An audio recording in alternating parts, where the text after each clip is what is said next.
Xin chào các bạn, ngày hôm nay Handmade Kitty xin chia sẻ với các bạn cách làm một chiếc vòng tay dành cho nữ như thế này.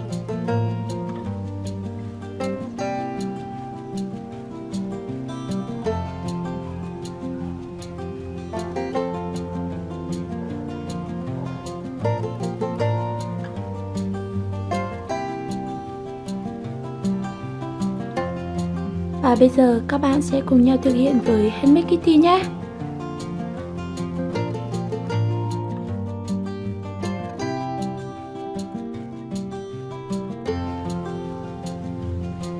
Các bạn sẽ chuẩn bị cho mình sợi dây sáp loại 1mm như thế này. Và chúng ta sẽ bao gồm các sợi như sau. Sợi màu hồng các bạn sẽ chuẩn bị cho mình có chiều dài là 180cm. Và tiếp theo sợi màu trắng chúng ta sẽ bao gồm một sợi dài 70cm và sợi thứ hai dài 180cm. Tiếp theo thì các bạn sẽ chuẩn bị cho mình một chiếc kẹp phai như thế này để chúng ta sẽ kẹp sợi dây vào. Tiếp theo thì các bạn sẽ chuẩn bị cho mình như kéo bấm và bật lửa. Đó là những dụng cụ để chúng ta sẽ làm việc. Và bây giờ thì các bạn sẽ cùng nhau thực hiện các bước tết vòng với Handmade Kitty nhé. Đầu tiên các bạn sẽ sử dụng sợi dây màu trắng có chiều dài là 70cm. Và lúc này chúng ta sẽ tiến hành gập đôi sợi dây lại. Sau đó các bạn sẽ cố định đầu dây.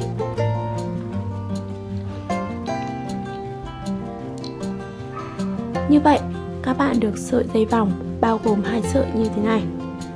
Bước tiếp theo các bạn sẽ sử dụng sợi dây thứ hai màu hồng có chiều dài 180cm. Các bạn cũng sẽ tiến hành gập đôi sợi dây lại và chúng ta sẽ lấy phần giữa, phần trung tâm của sợi dây.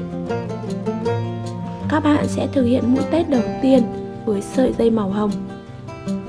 Chúng ta sẽ đặt sợi dây màu hồng dưới sợi dây vòng, sợi dây chính như thế này. Các bạn lưu ý sợi dây phía bên tay trái của mình sẽ là sợi dây tết 1 và sợi dây phía bên tay phải chúng ta sẽ gọi là sợi dây tết 2. Các bạn lấy sợi dây tết 1 chúng ta đặt nằm trên sợi dây chính.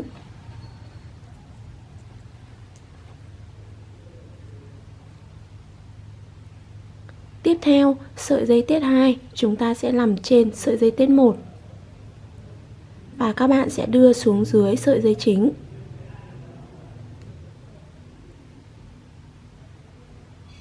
Sau đó chúng ta sẽ đưa lên.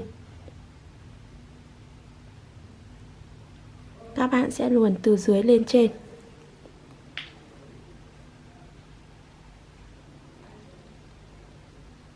Và lúc này các bạn sẽ thít 2 sợi dây lại cho mình.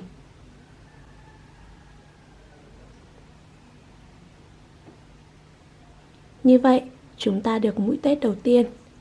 Tiếp tục mũi tết thứ hai, các bạn sẽ sử dụng sợi dây trắng thứ hai có chiều dài là 180cm. Sợi dây thứ hai các bạn cũng sẽ tiến hành gập đôi sợi dây và chúng ta sẽ lấy phần giữa, phần trung tâm của sợi dây. Và mũi tết 2 này chúng ta sẽ tết giống như mũi tết 1. Sợi dây tết các bạn sẽ đặt dưới sợi dây vòng, sợi dây chính.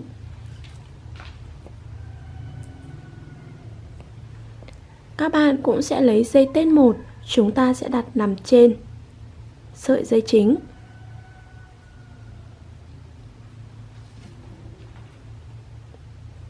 Tiếp tục sợi dây tết 2 chúng ta sẽ đặt nằm trên sợi dây tết 1 và sẽ luồn xuống dưới sợi dây chính. Và đưa từ dưới lên trên.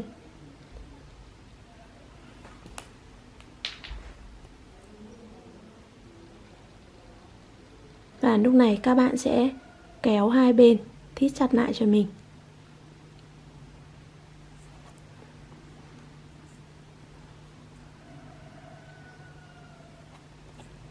Như vậy chúng ta được mũi tết 1 và mũi tết 2.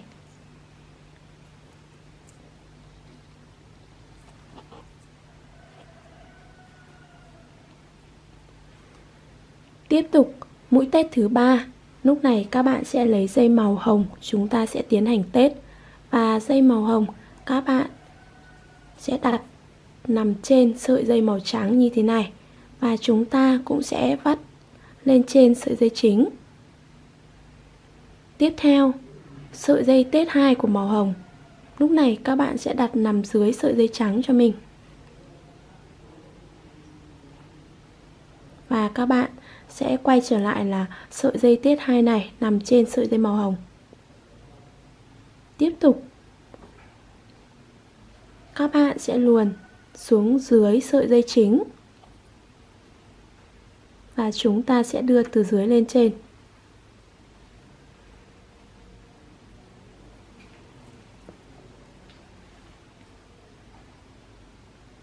Lúc này, chúng ta cũng sẽ tiến hành là thít chặt lại cho mình.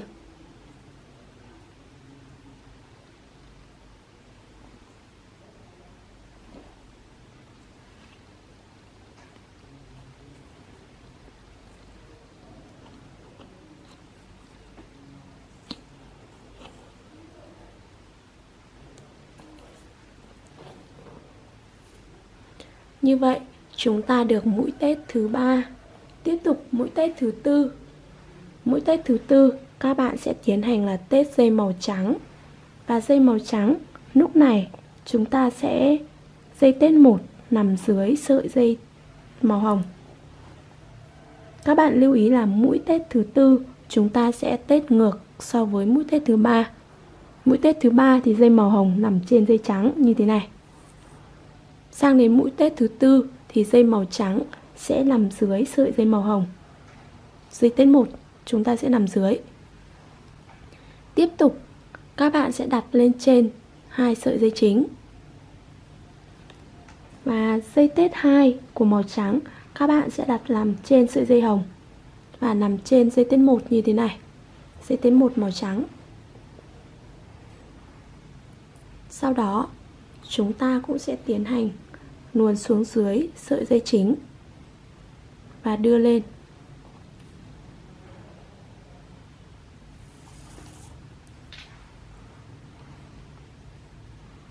Các bạn cũng sẽ thít chặt lại cho mình.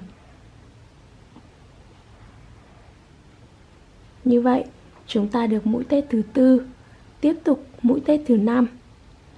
Mũi tết thứ 5 chúng ta sẽ lặp lại giống như mũi tết thứ 3. Sợi dây tết 1 màu hồng chúng ta sẽ nằm lên trên sợi dây trắng như thế này. Và vắt lên trên sợi dây chính. Tiếp tục, sợi dây tết 2 các bạn sẽ nằm dưới sợi dây trắng. Và sau đó thì cũng tiếp tục nằm lên trên sợi dây tết 1 màu hồng. Các bạn cũng sẽ luồn xuống dưới sợi dây chính và chúng ta sẽ đưa lên.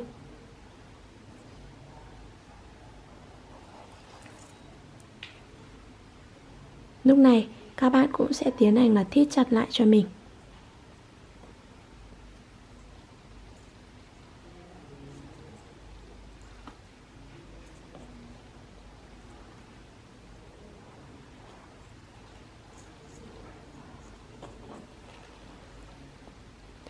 Tiếp tục mũi tết thứ 6. Mũi tết thứ 6 chúng ta sẽ lặp lại giống như mũi tết thứ 4.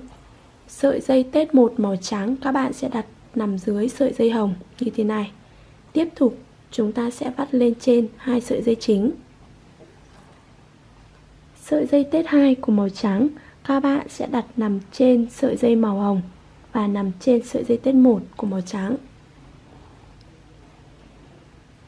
Tiếp theo, chúng ta sẽ luồn xuống dưới hai sợi dây chính và đưa lên từ dưới lên trên.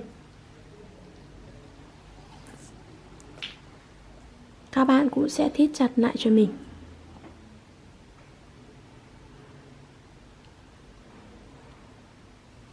Như vậy, chúng ta được mũi tết thứ 6. Tiếp tục, mũi tết thứ 7. Mũi tết thứ 7 chúng ta sẽ tết lặp lại giống như mũi tết thứ 3 và mũi tết thứ 5. Sợi dây tết 1 của màu hồng các bạn sẽ đặt nằm trên sợi dây trắng và cũng đặt nằm trên sợi dây chính như thế này. Tiếp theo, sợi dây tết 2 của màu hồng các bạn sẽ đặt nằm dưới sợi dây trắng. Và quay trở lại, chúng ta sẽ đặt nằm trên sợi dây tết 1 của màu hồng. Sau đó thì các bạn cũng sẽ luồn xuống dưới sợi dây chính và đưa từ dưới lên trên.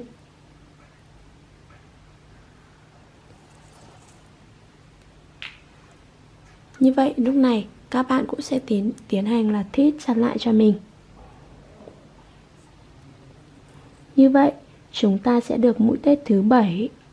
Các bạn lưu ý các mũi tết lẻ như 3, 5, 7 chúng ta sẽ tết giống nhau. Và các mũi lẻ tiếp theo như 9, 11, 13 các bạn sẽ tết tương tự. Tiếp theo đến mũi tết thứ 8 của sợi dây màu trắng thì lúc này sợi dây tết 1 của các bạn sẽ nằm dưới sợi dây hồng. Và chúng ta cũng sẽ đặt trên sợi dây chính. Tiếp theo, sợi dây tết 2 của màu trắng các bạn sẽ đặt nằm trên sợi dây hồng và sợi dây tết 1 như thế này. Sau đó chúng ta sẽ đặt xuống dưới, luồn xuống dưới và đưa lên.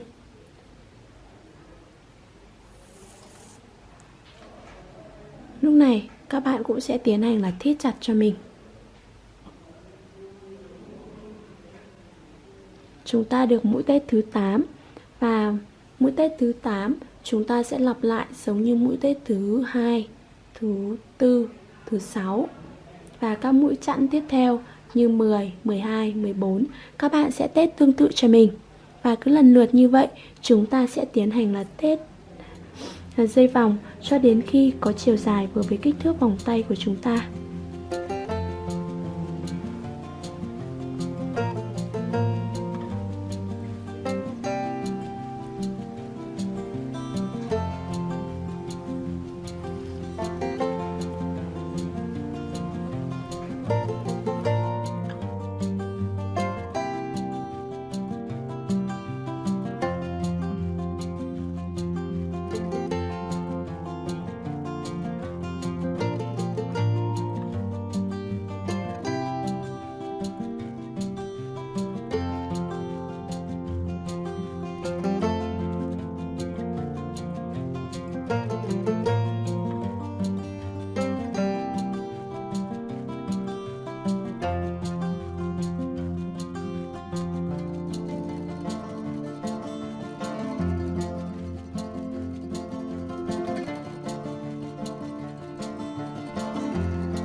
Sau khi các bạn đã tết được sợi dây vòng có chiều dài vừa với kích thước vòng tay của chúng ta như thế này thì phần dây thừa các bạn sẽ tiến hành cắt bỏ cho mình. Và sợi dây chính của chúng ta thì các bạn sẽ tạo cho mình một quả thắt như thế này.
Và như vậy, chúng ta đã được chiếc vòng hoàn thiện rồi đấy các bạn.